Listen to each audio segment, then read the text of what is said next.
Dalam nama Bapa dan Putra dan Roh Kudus. Amin.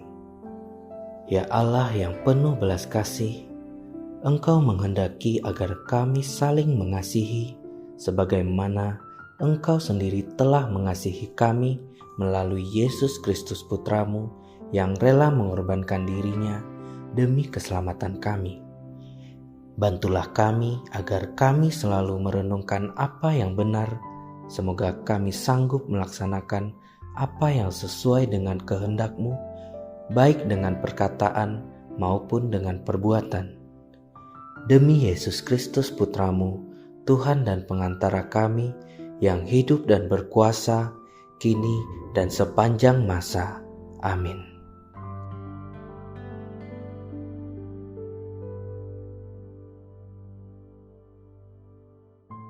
Tuhan bersamamu dan bersama rohmu. Inilah Injil suci menurut Matius. Dimuliakanlah Tuhan. Sekali peristiwa, berkatalah Yesus kepada orang banyak dan kepada murid-muridnya. Katanya, ahli-ahli Taurat dan orang-orang Farisi telah menduduki kursi Musa. Sebab itu, turutilah dan lakukanlah segala sesuatu yang mereka ajarkan kepadamu. Tetapi janganlah kamu turuti perbuatan-perbuatan mereka, karena mereka mengajarkannya tetapi tidak melakukannya. Mereka mengikat beban-beban berat lalu meletakkannya di atas bahu orang, tetapi mereka sendiri tidak mau menyentuhnya.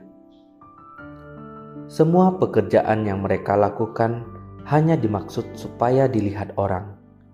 Mereka memakai tali sembahyang yang lebar dan jubah yang panjang. Mereka suka duduk di tempat terhormat dalam perjamuan dan di tempat terdepan di rumah ibadat. Mereka suka menerima penghormatan di pasar dan suka dipanggil rabi. Tetapi kamu, janganlah kamu disebut rabi, karena hanya satu rabimu, dan kamu semua adalah saudara. Dan janganlah kamu menyebut siapapun bapa di bumi ini, karena hanya ada satu Bapamu, yaitu Dia yang di sorga. Janganlah pula kamu disebut pemimpin, karena hanya satu pemimpinmu, yaitu Mesias.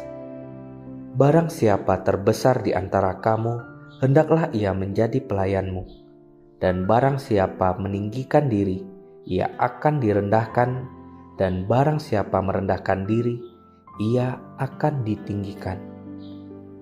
Demikianlah sabda Tuhan. Terpujilah Kristus.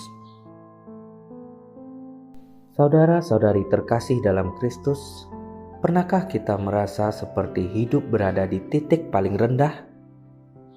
Kehilangan orang yang kita kasihi, kehilangan pekerjaan, kehilangan rasa percaya diri, atau bahkan kehilangan arah hidup. Dalam momen seperti itu, kita sering tergoda untuk bertanya, Tuhan, mengapa ini harus terjadi padaku? Bukankah aku sudah berusaha setia?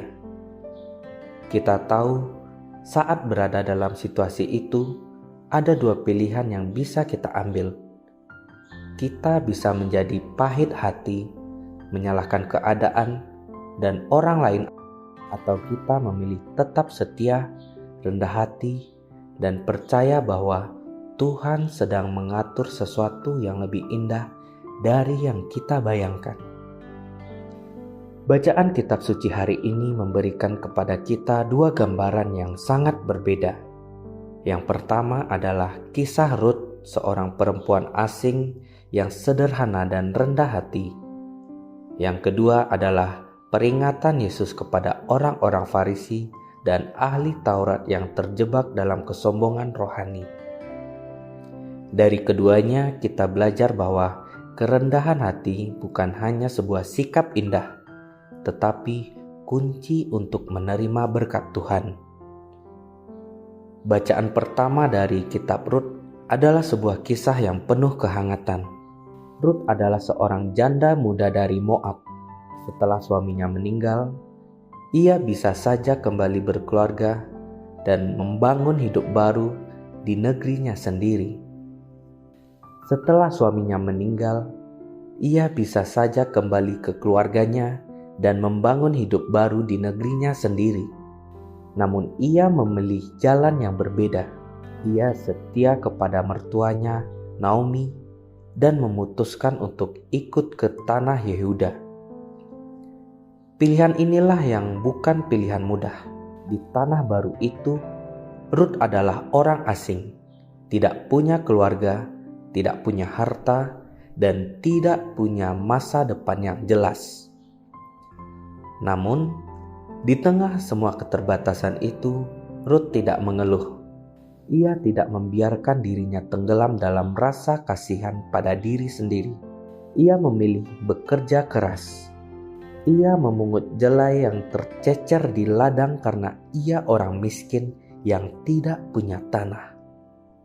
Tidak ada yang istimewa secara duniawi dari pekerjaan itu, tetapi Rut melakukannya dengan penuh kesetiaan dan sikap hormat. Sikap inilah yang dilihat oleh Boas, pemilik ladang yang baik hati.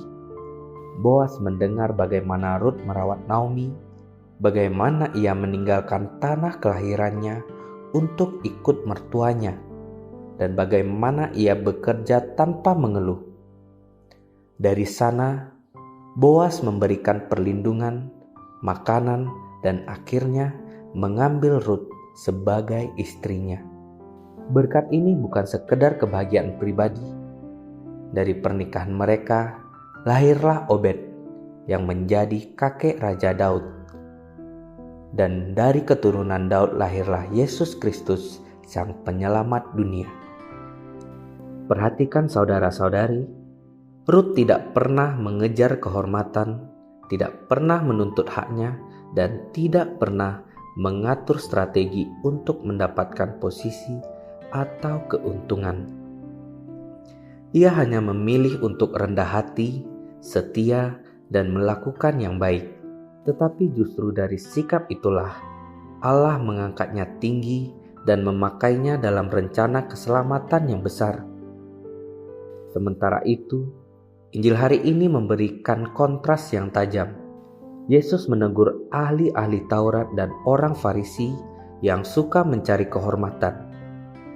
Mereka ingin duduk di tempat yang terhormat, suka dipanggil dengan gelar-gelar mulia, dan senang dilihat orang ketika berbuat baik. Masalahnya bukan ada pada gelarnya, melainkan pada hati mereka yang lebih mencari pujian manusia daripada kemuliaan Allah. Yesus menutup pengajarannya dengan sebuah prinsip yang membalik logika dunia. Siapa yang meninggikan diri akan direndahkan, siapa yang merendahkan diri akan ditinggikan. Inilah hukum kerajaan Allah yang selalu berlaku. Di mata Tuhan, ukuran kebesaran seorang bukanlah jabatan, kekayaan, atau popularitas, melainkan kerendahan hati dan kesediaan untuk melayani. Saudara-saudari terkasih, dunia kita saat ini sering memberikan pesan yang sangat berbeda dari pesan Injil. Dunia berkata, kalau mau dihargai, tunjukkanlah kekuatanmu, tunjukkanlah keberhasilanmu, tunjukkanlah siapa kamu. Media sosial pun sering mendorong kita untuk memamerkan hal-hal baik dari hidup kita supaya dilihat orang. Tidak salah untuk bersyukur dan berbagi sukacita, tetapi kita perlu berhati-hati agar tidak jatuh pada keinginan untuk selalu meninggikan diri. Kerendahan hati yang sejati bukan berarti minder atau merasa tidak berharga. Justru orang yang rendah hati adalah orang yang tahu nilai dirinya di hadapan Allah dan sadar bahwa semua yang ia miliki hanyalah titipan. Karena itu, ia tidak perlu membuktikan diri kepada dunia, cukup setia kepada Tuhan. Rut adalah contoh yang sangat indah. Ia tidak punya latar belakang istimewa, tetapi ia punya hati yang taat dan rendah. Hatinya terbuka untuk menerima bimbingan Tuhan, dan hidupnya dipakai untuk sesuatu yang jauh melampaui imajinasinya. Kisah ini mengajak kita untuk percaya bahwa Tuhan pun bisa memakai hidup kita, asalkan kita mau rendah hati dan setia. Saudara-saudari terkasih, kerendahan hati bukanlah teori rohani yang hanya kita simpan di kepala, melainkan sebuah pilihan yang harus kita hidupi setiap hari. Hari ini, marilah kita memulai dari hal-hal yang sederhana. Ambillah tugas-tugas kecil tanpa mencari pujian. Hargai setiap orang yang kita temui tanpa memandang status atau latar belakangnya. Dan akuilah bahwa setiap keberhasilan yang kita raih adalah murni anugerah Tuhan. Ketika kita hidup dengan cara ini, kita sedang memberikan ruang bagi Allah untuk bekerja dan kita sedang mempersiapkan diri untuk diangkat pada waktunya. Sebab janji Yesus itu pasti. Siapa yang merendahkan diri akan ditinggikan. Amin. Allah Bapa yang Maha Baik, ajarilah kami untuk selalu rendah hati, agar kami selalu setia melaksanakan perintah-Mu dalam kehidupan kami sehari-hari, dengan pengantaran Kristus Tuhan kami. Amin. Dalam nama Bapa dan Putra dan Roh Kudus. Amin.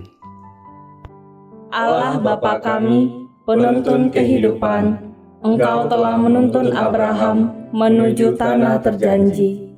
Engkau juga menuntun bangsa Israel menuju tanah Yerusalem melalui tangan Musa. Kini kami umat-Mu keuskupan Padang sedang berjalan bersama dalam sinode kefikepan menuju keselamatan yang Engkau janjikan dalam diri Putra-Mu Yesus Kristus. Tuntunlah peziarahan hidup kami dengan kuasa Roh Kudus-Mu, agar kami tetap tabah, sabar dan setia menghadapi kesulitan dan tantangan hidup. Bimbinglah kami supaya mampu berjalan bersama, saling meneguhkan dalam iman, harapan, dan kasih. Bunda Maria, doakanlah kami putra-putrimu sepanjang sinode kefikepan ini berlangsung. Ya Bapa, Engkau kami sembah dan muliakan, kini dan sepanjang masa. Amin.